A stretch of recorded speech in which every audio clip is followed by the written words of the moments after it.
welcome everyone to another episode of Bruvcast. I'm Raj. Mick is still out. Mick, are you there, bruv? He'll be back soon. But I have roped in another person who hasn't been on for a while. Actually, this person hasn't been on from like early days. So I'm super happy to welcome back Fernandez. Fernandez, welcome back to Bruvcast, man. Hi man, how you doing? Good. How are you? How's Yeah, how's everything going? not How's too life? bad, not too bad. Can't believe it's you've waited nearly 2 years before inviting me back on. I know, man. There was just so much like So many hype better around guests. your first. There was so much hype around your first episode. I was like, no, I need to space this out because otherwise, everyone's gonna want Fernandez on broadcast on the regs, man, and that's not unsustainable. I know how busy you are, bro. Good save. You're good though, yeah. Yeah, I'm good. I'm good. How was your? So today's Mother's Day, man. This is the commitment. We're recording on Mother's Day. Yeah, Obviously, it's the end of Mother's Day, so have you paid your dues? paid my dues. Yeah, we went up to my sister's place. We did a big hot pot. Had my cousin Nice. and her husband turn up. So we had so many dietary requirements. We had to do two hot pots. Two hot pots. Yeah, because my mum doesn't eat beef. Okay. But everyone else wanted beef. My dad is super fussy with what vegetables, and shellfish he eats. So we ended up with two massive hot pots on the go.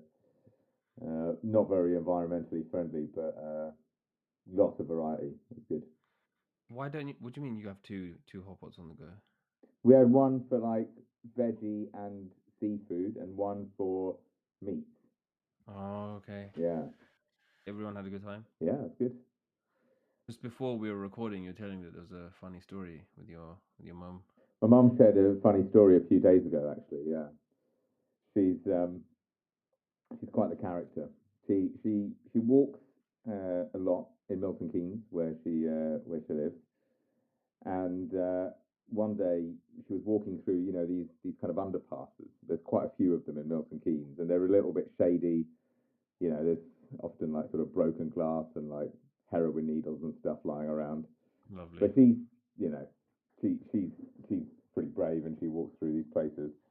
And there's a group of local kids who smoke weed that she passes apparently on a regular basis.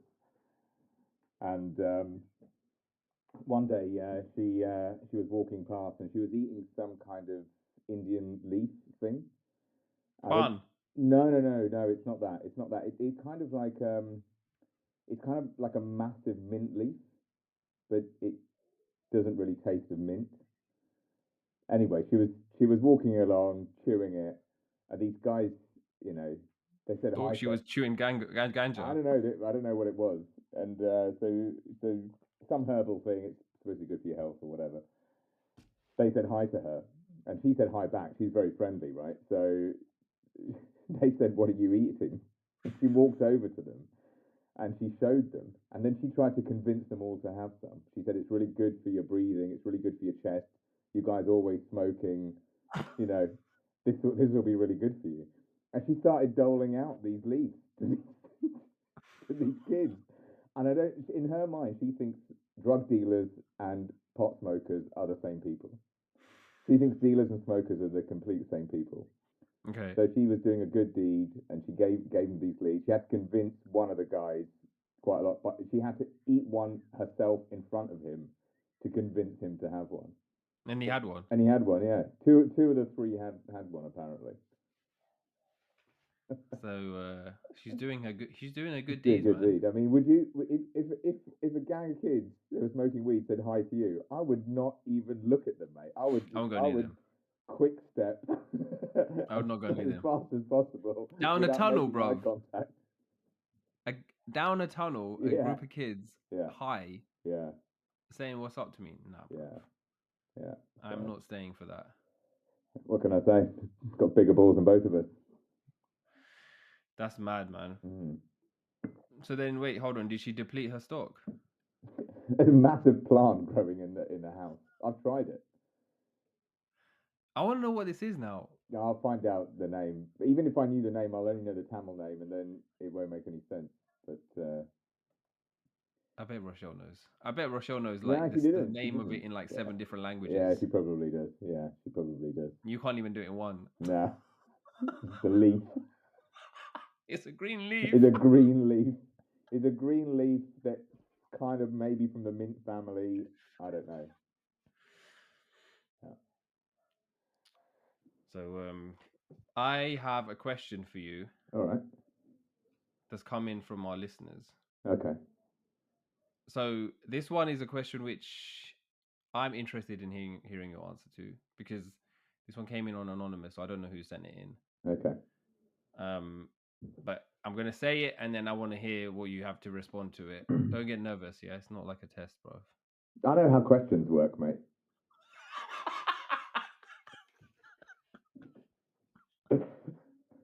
Oh, thank God for that, I bro. don't need a lesson in how questions work. You know, some people may do, bro.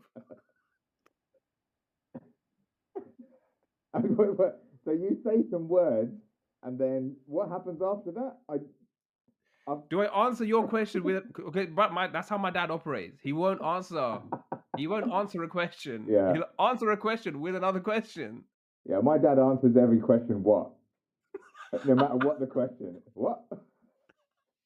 Even if it's the most benign thing, you know. What? And even if you definitely 100% heard what you're saying, what? No, that's the standard. Yeah. That's the standard. I think they do it because they just want you to repeat it, I think just so, for jokes. It's purely Yeah. for jokes. It's not. It's not that they misheard you. Yeah. It's not even that they want time to think of an answer, because it's a mundane question. It's like, do you want Yeah. some tea? Yeah. It could be anything. Yeah. I'm gonna make you repeat it because I can, Yeah. and you're gonna repeat it, Definitely. Do you think it's a and you know power you're thing? gonna repeat it. It's a power thing. Yeah. But yeah, that's not. So that's not how this is gonna go. I'm just All right. gonna ask you a question, and then we're gonna roll with it. Go for it. Okay. So it's addressed to me and Mick. So hi Raj and Mick, love the podcast. Feels like I'm having a pint with the Mandem every week. You guys often talk about sharing the struggle, finding the funny in tough situations. But sometimes when you're going through it, it feels like the struggle is relentless and the funny is nowhere to be seen. How do you personally bounce back when you've been knocked down a few times? And what advice would you give to someone who's finding it hard to find that resilience muscle? Is it about putting on a brave face, or is there something more to it? Oh my God. Is that Mate. your response, bro? I mean, I have been knocked down quite a lot of times. You know, career, health, personal life for sure. I don't know. It still hits me out of nowhere, right? You know, when you get knocked down, you're rarely expecting it, are you? I don't know. Sometimes you're expecting it. Yeah. I think my tips for resilience are, I think, just accepting that the shit happens and you're going to get knocked down, and that having faith that you ultimately will get back up on your feet at some point. And history tells me that I've got back up on my feet more often than I haven't. So kind of just clinging on to that, I suppose, is something important. And when you lose faith that you're going to get back up on your feet, is that's when you can get into a sort of like a downward spiral. But beyond that, I don't really have any pearls of wisdom for you. But this person is saying that funny is nowhere to be seen. Is there always is there any setback that you've had where you're looking back on it, there is absolutely nothing that was even remotely humorous? I tell you, I had a heart problem, and the emergency services were called out, and that's not a funny situation, right? And it's very difficult in that, you know, when you're so young and something like this happens, to find a funny situation. But there was a absolutely hilarious thing that happened, which is when the emergency medical guys came to the house. They wanted to do an ECG on me, and look for like strange things in the pattern of my heartbeat or whatever. And to do an ECG, they need to put loads of little probes on your torso, Yeah. and they had to get a razor out to to trim some of the hair, and it didn't work. What do you mean it didn't work? What the? Rochelle had to go and get an actual trimmer out of the bathroom because the What? shitty little razor that they brought could not deal with the thick black Asian hair that I had on my chest. I think it might have broken the razor, to be honest. So even in that situation where I was facing death, there was still a funny moment. Did you start laughing? Yeah, I was pumped full of drugs by that point, so I was definitely laughing.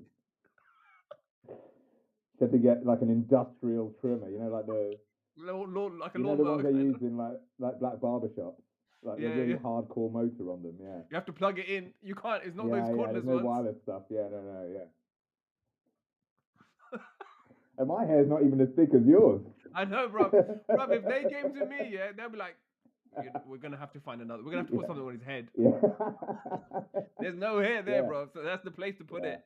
So I would say, even in the face of death, I still found something funny in the situation, and yeah, and I think I always will. It is hard though, man. Yeah. I've definitely been in situations where you're knocked down and then you get back up, but then you're knocked down again. Like it happens work. It happens at work all the time. Definitely. And sometimes I get completely floored, and it takes me a moment to like calibrate and be like, oh yeah, I'm actually like, I'm actually on the floor right now. Yeah. No, seriously, because you don't know where you are. Yeah. And then other times it's like, okay, yeah, it's just ebbs and flows. You get on with it, and you pick yourself back up. But it's definitely one of those things where if you don't react, the first, like if you get caught in a spiral, so let's say like you get knocked once, and then you're kind of on your way back up, and you get knocked again, and you get knocked again, and you get knocked again. If it start like you mentioned hope, I think hope is the thing, or faith, whether it's faith in yourself or something else, faith that things are gonna ultimately go in your way, or hope that things are gonna ultimately go in your way. This is just a fork in the road. This is just a speed bump or whatever. Yeah. If you have those, then if you have that, then I do feel like it can carry you forward. But there are times when it's completely cloudy. I've definitely had that. Like I've had things at work where I've been in a situation, I've been in a team, and things just aren't flowing for me, and things aren't just going my way. And then you start doubting yourself.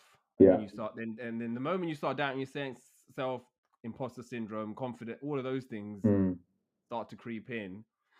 And then that's when it can get like messy. So I don't have an answer. Like I think there's personally when I do find that I bounce back, I leverage my network. Like I leverage my friends and my family, my mentors, and then just work through it, process it, try and understand what's been happening, try and understand like what has transpired, how has the situation got to where it is now, and then try and find a way to like work out of it. That's a very professional kind of situation. I think in personal life, I'm trying to think of a situation where. But I think it's the same in your personal life, right? You go to your support network. Yeah, but I feel like in your personal life, it's slightly different because aren't the stakes higher in your personal life? Like the setbacks could be way bigger. There could be so many other things that could go wrong. Yeah, but what I'm saying is that if you if you reach out to your support network, and your support network is your family, your friends, your partner, whatever, isn't that also the thing that helps you get through it?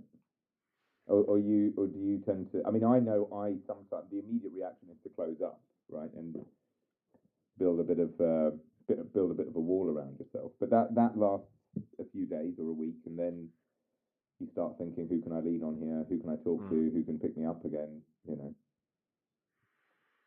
I think it is similar. What I would say is that the stakes are different though. Yeah. The stakes can be different, right? Because it could be something to do with either your health or someone else's health, and then maybe you're like, I don't know how to find a way out of this. Yeah. Like I don't, and sometimes, bro, where we are in life, you could be in a situation where there isn't actually a way out. There isn't a solution. There isn't a way to solve the problem. No. You just need to work with what you have and then control whatever it is that is within your control. And then whatever is out of your control, you have to make peace with the fact that it's out of your control. Like you can't keep burning on cycles because you'll burn yourself out. And I think that recognizing that is important. Yeah. In your personal life. I agree. Yeah. I always try to remind myself, and I'm not very good at it, but I also try to remind myself that, you know, we are amongst the luckiest people on the planet, right?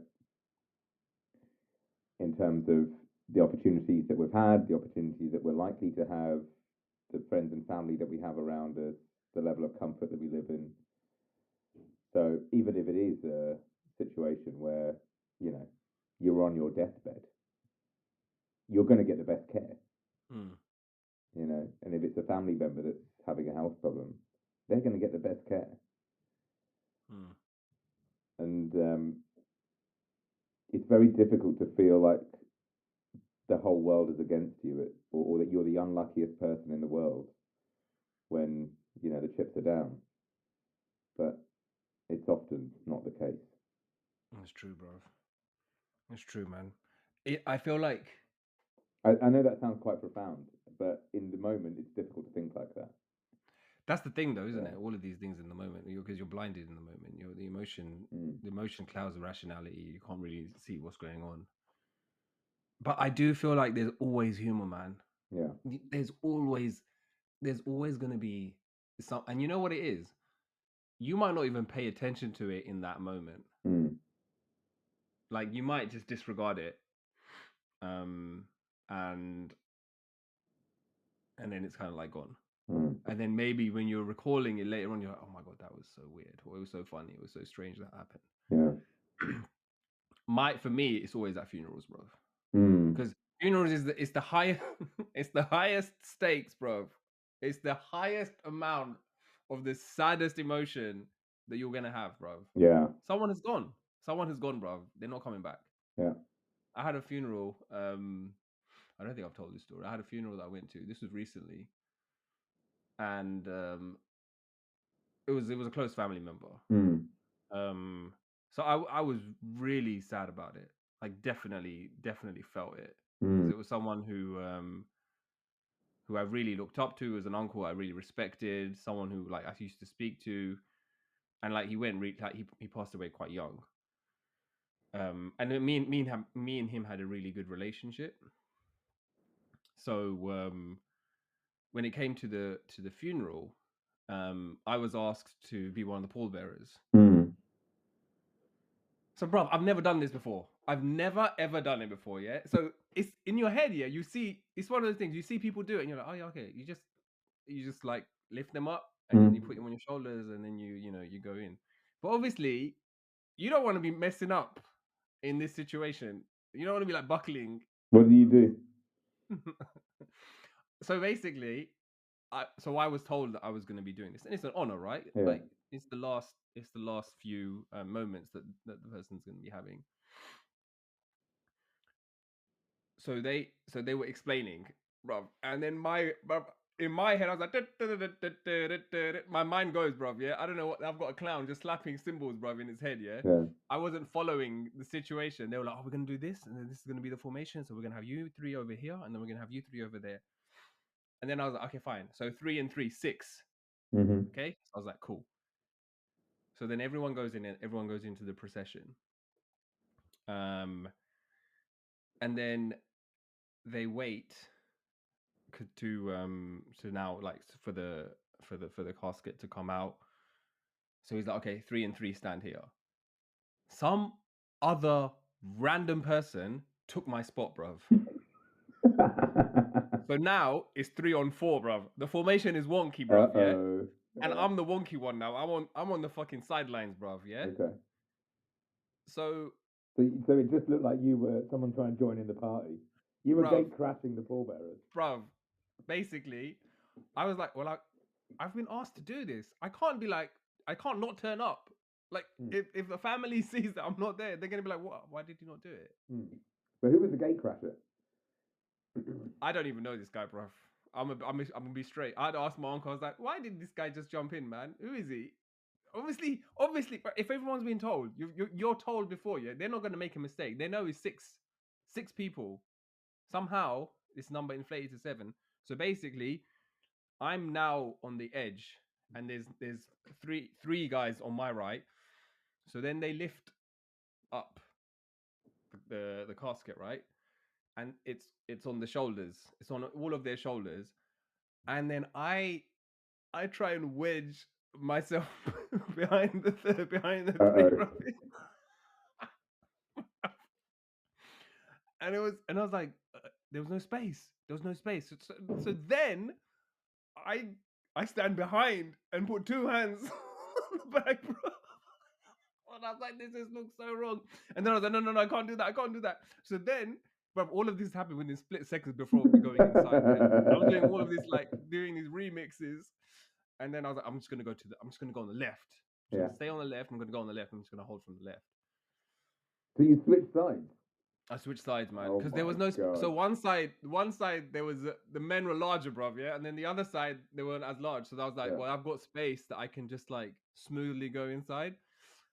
And then I was like, no one's gonna notice. And then I told my mom afterwards. I was like, yeah, someone else came in the place. You could see it looked really weird. There was 4 people on one side. It was like it just looked off. Oh my god. And I was like, yeah, well, it's one of those things, isn't it? You can't really do anything about it, bro. And then you didn't drop it. I thought you were going to say you dropped it or it slipped or something like that. You just look like a ballet. That's all right. I didn't do that. I just ruined the formation, man. Yeah, I don't think anyone would have cared as much as you did, though. Yeah, that's the thing, man. Yeah. Most of the time is you're in your own head about it, and then it doesn't really materialize. But I think there's always something there's always a humorous situation. Yeah. Like what you were saying with the paramedic situation. I had an uncle pass away in Malaysia a few years ago, and I was the only one that could go. So I was in Hong Kong at the time, so I flew over and I was sort of representing the family and stuff. And the night before, everyone goes round the house of the son in this case. And we were, just exchanging stories about him. He was very close to us. He was my dad's first cousin and kind of best mate.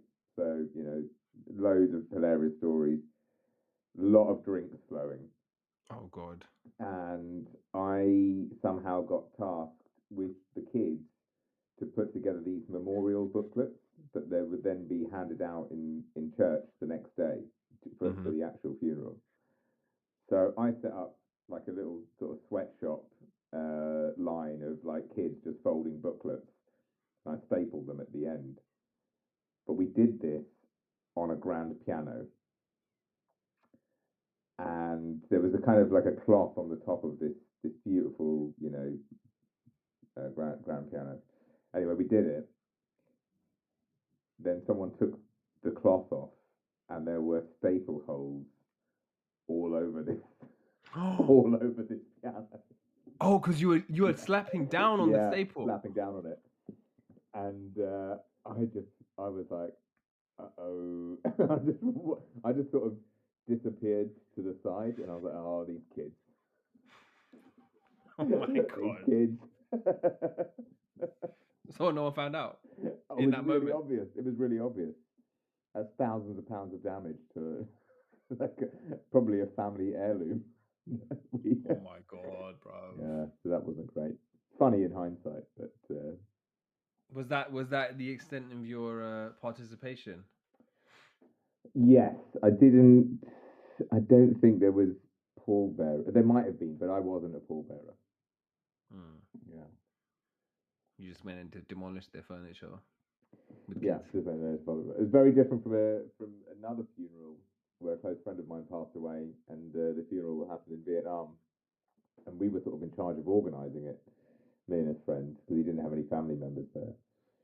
So, and again, in the sort of height of grief, you have these mad ideas, and one of the Well, hold ideas, on, grief or because I know that kind of friend group that you had. yeah, Was it grief or was it also having a couple of drinks? oh, both, Okay. yeah, yeah. So we had a white coffin. Okay. And this is apparently not that uncommon in Vietnam, but we had a white coffin, and then someone handed out marker pens, and so everyone sort of Tagged. They tagged the they coffin. tagged the coffin. Yeah, the coffin got tagged before it went into the crematorium, and yeah, there was at least a couple of knobs drawn on that coffin.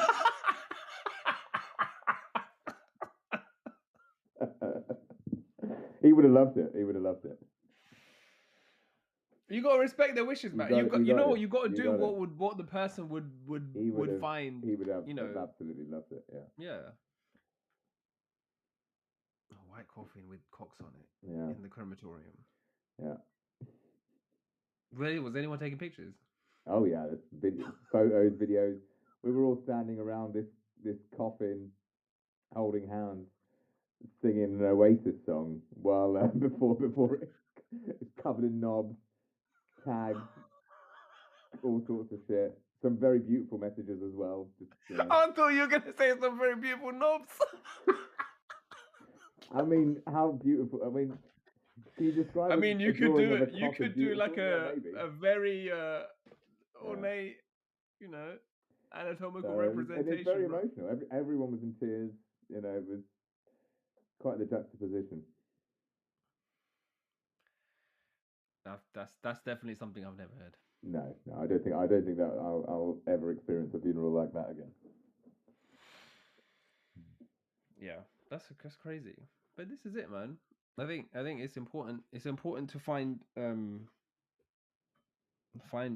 the funny and lean on your people for sure, man. Like if this listener, if you're going through some shit, you got to lean on your people, man. Like um, it's always hard. I mean, you mentioned it as well, right? It's always hard to sometimes just open up because your tendency might just be to be like, I can get this, I can get over, I can internalize, I'll just figure this out myself. And the problem is that the older you get, bruv, the harder it gets. Yeah, I mean, it's my thought process is either I don't want to bother other people with my drama, Yeah. or it's explaining my drama to someone else is going to make me have to relive it, and they're not going to be able to help me anyway. So it's a waste of it's a waste of time, or it's a waste of effort. But I would say in 100% of cases, when I finally do open up, I've been proven wrong. I can't think of a single occasion where it's been beneficial to deal with shit myself. Yeah, I agree. I 100% agree. Yeah. And I'm more like extreme the other way. Like anything, But you're a drama anything. queen. I'm a drama. Of course, I'm a fucking drama queen, bro. Anything remotely small, infinitesimally small, or something that has a huge magnitude. There's a conference call, bro. Everyone knows. I'm getting opinions from Fernandez. I'm getting opinions from Mick, from Heron. Yeah. That's just how I deal with it. Yeah. That's how I deal with it. Yeah. I'm a researcher in it. I do my due diligence and ask everyone. But you have to share it. Yeah. And I think the reason we started this podcast was to share the struggle, man. Like the funny will come, bro. Even like if I think to myself, when we were first doing these episodes, we're almost at 100, bro. That's madness. Mm. Almost at 100 episodes. Wow. And when we first started off, when we were first doing this, it was like, oh, sometimes where are we gonna find the jokes? Where are we gonna find the jokes? And in the beginning, I felt like we were trying to find, things to make this funny. But then it was like you just talk. You just talk through something. You talk through a problem, whatever it is, whether it's big or small or medium. Within that problem, whether it's something about your interpretation of a situation or something weird that happens or some random thing that's unrelated to it, but is part of the story, which is funny, is always going to be a moment, right? Mm. And I think that to me has, and hopefully to the listeners, has helped reinforce the fact that life is shit at times and rough and tough, and it's not rosy every single day, bro. There's and that and with good reason, bro. Like psychologically, we kind of need like a bit of ups and downs, right? Um, but I do believe that there's for sure going to be moments within that where there's that humor and resilience. To me, comes from being able to go through that enough times, knowing the signs, and then knowing, okay, well, I've got that knockout punch. I'm falling, and I'm like, okay, what's the first thing I'm gonna do when I get up or when I come to my senses? Yeah. So that's what I would say, man. And it's not putting on a brave face. Um, I think sometimes you do have to put on a brave face because you don't want to tell everyone every single thing that's going on with you. Yeah. You So can't be just seen to be crumbling at every no, little thing, right? no, you need to and that's this is something that I'm thinking of, like, as I'm raising the little one, Mm. because I've noticed now She that she, sees you having a breakdown every other night. yeah, if she sees that happening, That's she's not gonna be good. like, this is how you deal with your problems. Yeah. But like I do see she's I mean she's basically 2 years old now, almost, but she's behaving like she's 2 years old. Mm. And I can see that she's now experiencing emotions.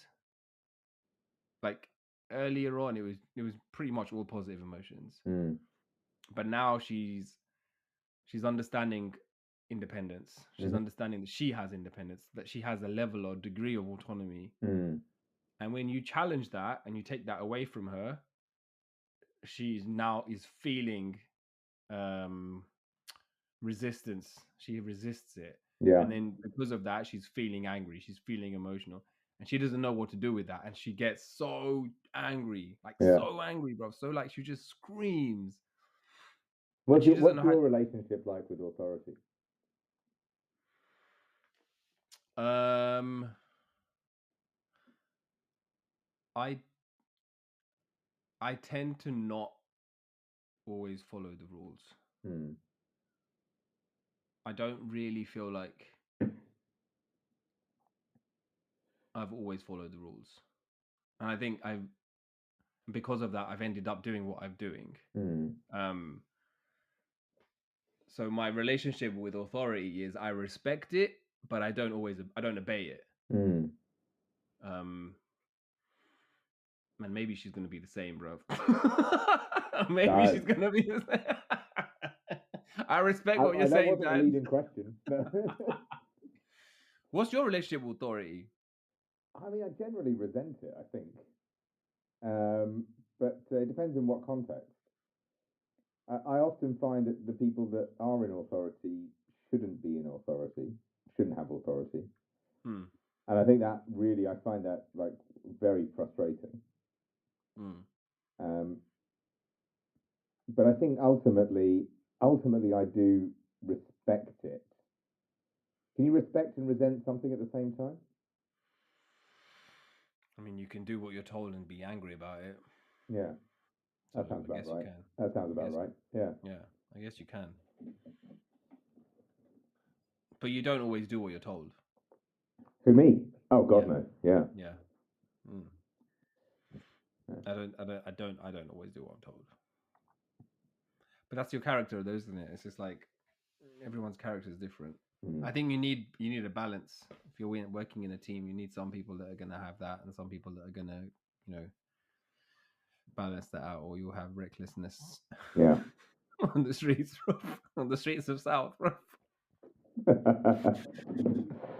But yeah, what was my point? I was saying that she's definitely she's experiencing emotion and she's trying to regulate that. And this was actually coming to the topic that we discussed last week because Hiran and I were talking about Adolescence, the show on Netflix, and Oh yeah.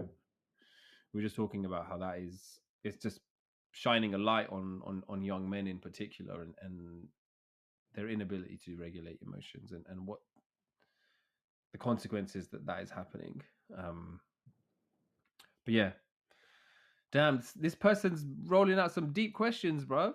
Yeah. Isn't there any sort of lighter questions from your audience members? Are they all stress heads? I don't know. That's what I got. That's what I got for you, man. That's what I got. I did want to talk to you about something else though. Yeah. This guy's been trending Who's that? all over social media. You know me in social media. I'm not going to know who this is. That's why I was like, I'm going to talk to Fernandez about this because Fernandez is. Am I going to have to like quickly Google who they are? No, you don't need to Google who they are, bro. No. I will tell you. Ashton Hall. Okay. Have you heard the name? No. Ashton Hall is. You're typing right now, aren't you? Yeah. I can hear the keyboard clacking. He's a fitness influencer and shares his morning routine. He's a finfluencer. Okay. Fitness influencer. Cool. That's the term, right? Apparently. Mm. He posted this 3:50 a.m. routine where he does like he put like tape on his mouth so he's breathing through his nose. He does like this, plunges his head full in a massive bowl of sparkling water with lemon. He puts a banana peel on his face. He does press ups. He journals. He does like a ton of stuff. And it's just been blowing up because there's so many memes now of like. God, just listening to him, listening to your description of him sounds exhausting. It's pretty intense, man. It's pretty intense. Okay. But now there's memes and parody videos of him of like what that would look like in an Indian household. I mean, he looks ripped. He is ripped. Yeah. He's very, very ripped. So whatever he's doing seems to be working for him. Okay. But I mean, what does that mean? What do you mean working for him? What's the goal here? Is he an athlete or is he just trying to get laid or what's the... He's a fitness influencer and he's a coach. Oh, okay. He's a PT. All right. Cool. Yeah. But he's also a life coach, a motivational coach. So he's not just doing fitness. He's kind of like wellness, I guess would be the right phrase. But because of all of this, I wanted to ask you, what is your morning routine, man? My morning routine. I want to know from like the moment you wake up, bro. The moment I wake up. I'm very curious. So I travel a lot. Okay. I travel a lot for work. So let's take a morning routine when I'm not traveling. That's probably easier. Okay. So at the moment, what I'm doing is I'm sort of waking up at around somewhere between 6:30 and 7. Okay. And that's either driven by the cat clawing at my feet or just gently patting me on the face or just trying to attack me to get her to feed her. Or it's driven by the fact that Rochelle forgot to close the curtains the night before, so the light comes streaming in and hits me bang in the face. Okay.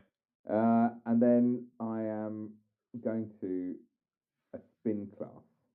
Every day? No, I'm just taking an example from the last couple of weeks. Okay.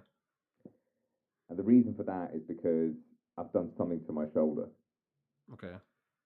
So I cannot do any upper body stuff without aggravating it. Mm-hmm. So I'm going to spin class.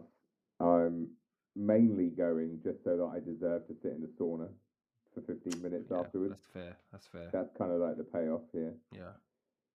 I'll grab a coffee and some bits and pieces, bring them back to the house for breakfast. then I'm on the phone to Norway. They're an hour ahead. They start an hour early, so I'm sort of, online at about 8. Yeah, talking to my team, finding out what's going on in the business, and starting work essentially. That's No my banana, morning routine. Yeah, no banana peels or anything on your face. I will I have a mean, how do you banana. look? How do you look so youthful, bruv? Mate, I stopped doing all that stuff the minute I got married. Like, who's still looking after themselves to that level? Jesus, I used to have a whole Mick, shelf of bruv. moisturizers. Mick, bruv. I used to have a whole shelf of moisturizers and face treatments and all sorts of. I just use Rochelle's stuff now. What? It's the best. It's gonna be the best. It's gonna be the best thing for your skin. I exclusively use women's deodorant. I don't. Yeah. I haven't bought deodorant in years. I mean, what is the point, mate? Like, it's all there. She's buying way too much stuff anyway. I might as well use it. Hold I'm up. using her moisturizer. I'm using her under eye cream. I thought you were gonna say underwear, bro. No, that's a weekend flex.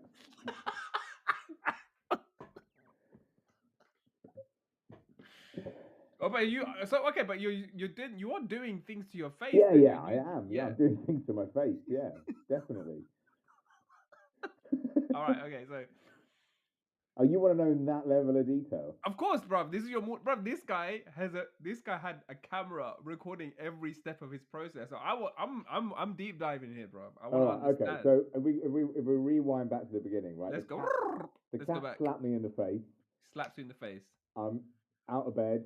I'm first of all fishing around for my earbuds, which have fallen out at some point while I've been sleeping. I did that this morning. Hold on, wait, hold on. I mean, because of that, now I want to pause on this section. Yeah. What are you listening to Before I go to bed? before you go to bed?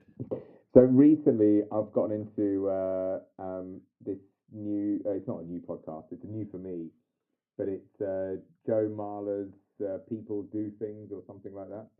Okay. He's an England rugby player, and he basically has a podcast where he just meets random people and and discusses their professions. So you might have a nurse, you might have a crime scene investigator, you might have a bricklayer, and I listen to 5 minutes of it and I fall asleep immediately. So that's your current. That's the current thing. Yeah. Okay. So when I found at least one of my earbuds, I will then waddle along to the kitchen. I say waddle because my left foot's quite stiff in the morning because I had a surgery on it, so it really is waddling. And I'll feed the cat. Then I'll go for a piss. All right, we're going deep, bro. You just asked me for detail. What do you want? No. Let's go. Let's roll with it, bro. Yeah, I'm going for a piss after that. Yeah. Actually, before I do that, I've put the kettle to boil. Okay. What, does it take that long? No. I'll explain why in a moment. Then I've gone for a piss. Then I've brushed my teeth. Then by this point, the kettle would have boiled and cooled down a little bit, and that it doesn't burn the coffee. No, so it doesn't burn the matcha. Oh, so, okay. All right. Yeah, okay. You can't put 100% boiling water into matcha. You need to let it cool a little bit. Okay. So then I'm having a cup of matcha. I might put half a teaspoon of lion's mane mushroom powder into it because I'm obsessed about not getting Alzheimer's now. Okay. So I'll whiz that up with an electric whisk, and then drink that slowly. I might have an orange or a banana. This is a non-gym day, by the way. Oh, okay. So we shifted. This is a non-gym day, yeah. Okay. So I've had that. Then I'm back in the bathroom brushing my teeth. If it's depending on how thick my beard is, I might give it a trim. In the shower. Not using Rochelle's trim, obviously, because the hairs. Yeah. No, she found my trimmer. That was my. She trimmer. found your trim. Yeah, okay. Which I ordered from America. Is it the gold one? Is the gold one? No, this is a wall detailer. Oh, okay. Yeah. Because there's a gold American one which I've had my eye on. Now this Like is a war. proper This is a light, war sharp lines. detailer. It's burgundy red. It looks like it was designed and made in the 80s, and they haven't changed it since. Okay. Yeah. Then I'm having a shower. I'm using whatever body wash and hair products that Rochelle's using at the moment. Do you give her feedback? Like, oh man, I think we should change this way. It's drying out my skin, man. It's not even worth it, mate. It's not even worth it. Just roll with the punches. It's always good. It's always good stuff. It's There's never really been anything that I've been like, oh, this is shit.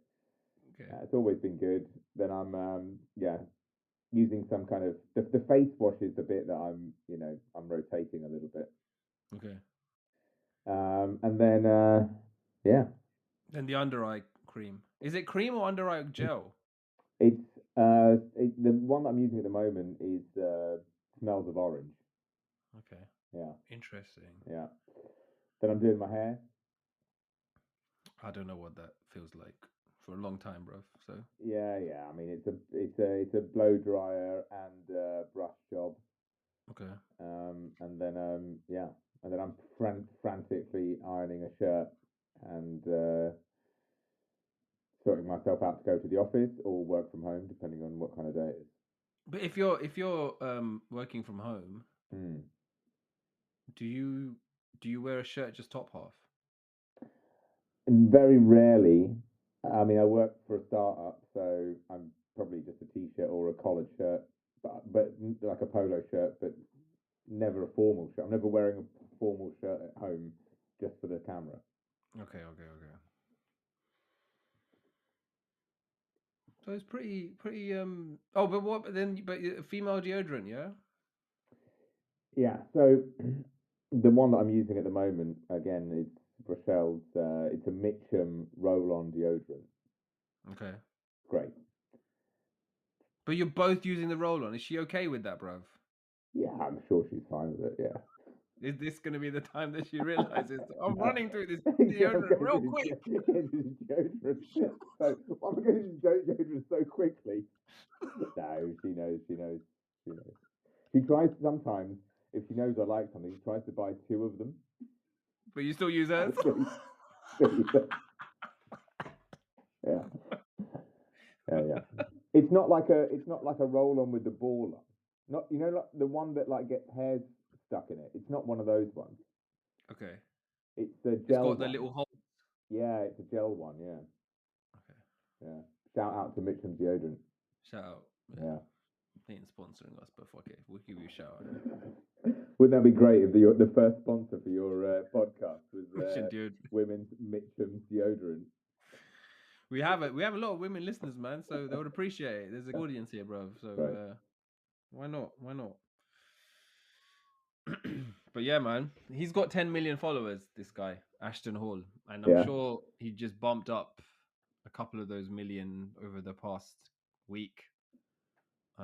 But does he have a sponsorship by Mitchum deodorant? That's he doesn't, but question. so there's this scene where in the video where he's got this massive bowl and then he's got this blue bottle of sparkling water, and the bottle just looks slick. Okay. So when you watch that, you're like, that bottle, I want to know what water that is.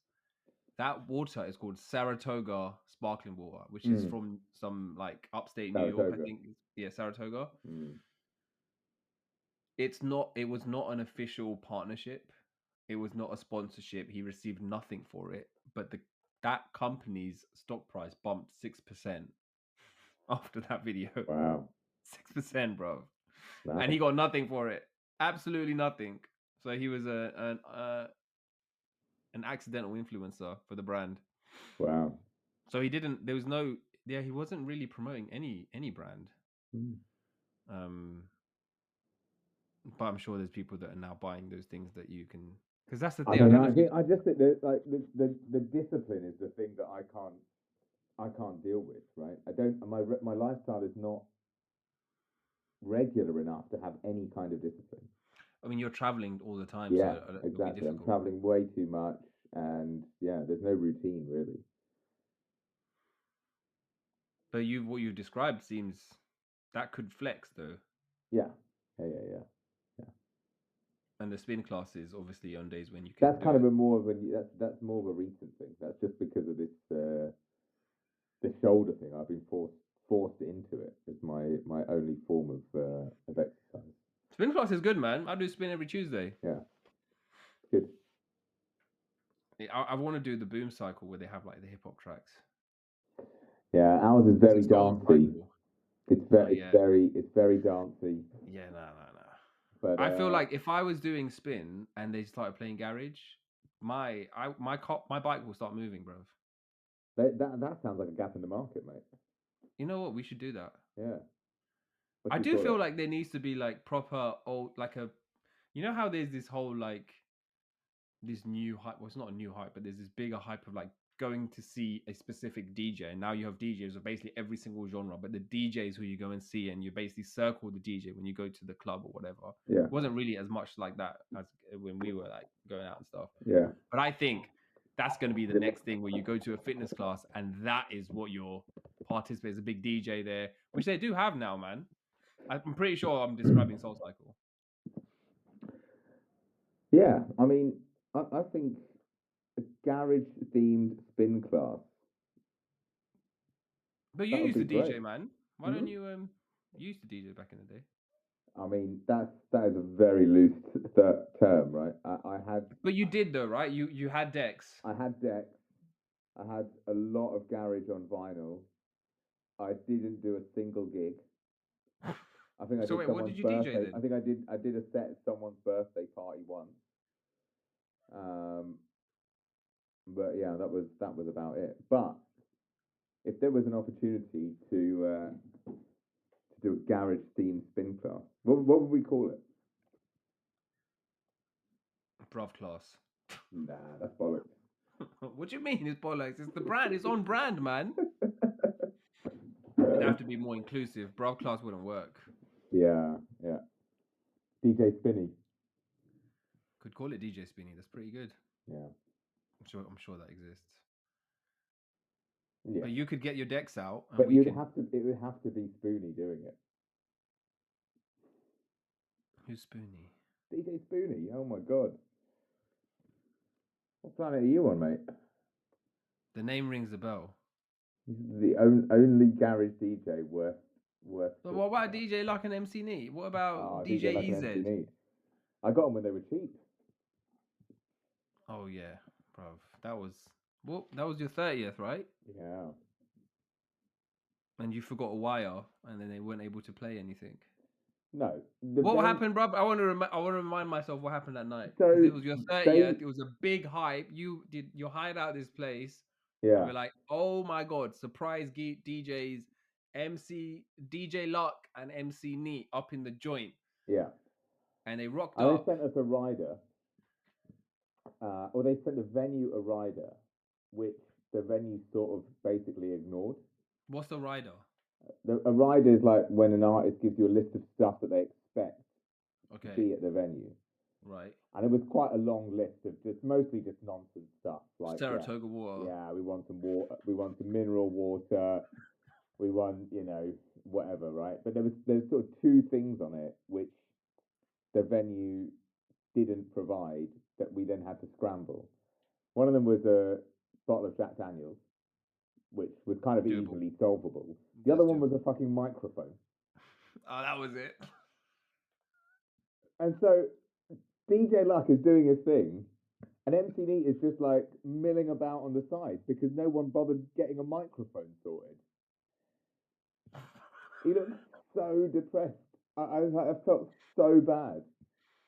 And then me and the other guy whose birthday it was, we went on a mission.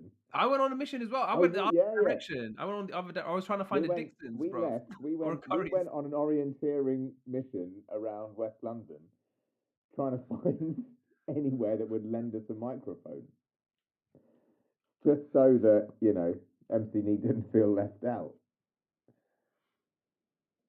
I thought DJ Luck couldn't even do his thing. He was still, initially he resisted. He's like, we're a pair. That's loyalty, bro. We come as a package. Yeah. And then when it realised that the venue didn't have its own microphone and we were going out on a mission, he just started anyway. but we didn't find it. We did. We got it in the Did end. we? Yeah. Someone got one. But it was pretty late, I think, by the end of the night. Yeah. But yeah, how do we get to? So okay, we can't get DJ Luck and MC Neat because they need these rider things, man. Yeah. So we need to find this DJ Spoonie that you're talking about. Apparently, he's someone I've been missing out on. You know who DJ Spoonie is. I probably know who he is, bro, Yeah. but I just haven't heard him by name. Yeah. But yeah, well, I think that's us for time, man. All right. Good. I think we've hit the mark. Thank you so much for jumping in on the pod. Pleasure. And it's See great you to have again in 2 years. See you again in 2 years. See you again when we're on episode 193, bro. No, we're sooner than that, now, isn't it? Yeah. Because we've got to make this cycle spin class happen, man. Yeah. I mean, they've got Soul Cycle, so we need a just little twist on that. That's what I was saying. I think Soul Cycle does do hip hop or does do garage, but Yeah. if But you're there's only thinking one, of specifically like, just something in South London in someone's garage that yeah, just plays garage. yeah, exactly. Who's got the biggest garage? I don't know. Mick must have the biggest garage, surely. Mick might have the biggest garage. Yeah. All right. Let's just go around. Let's do it at Mick's house. We'll just rock up. You know, we should just create an event on Eventbrite. Just be like, just put the address. Yeah. Be like, oh yeah, hip hop garage. Yeah. Bring a friend for free. Yeah. And bear man set outside his house. Yeah. It's just all 40-year-old dudes. In lycra. All 40-year-old dudes in lycra. Yeah, that would be great. All right. Well, we'll send details in the chat. Yeah. Thank you so much for listening. Thank you so much for your questions. We hope we answered the question to some level of detail. But please keep your questions coming in, big, small, whatever. We'll take it all. Thank you once again, Fernandez. We'll see you same time next week. Remember, share the struggle, but find the funny. We'll see you next time. See you later. Bye. Thank you. Bye.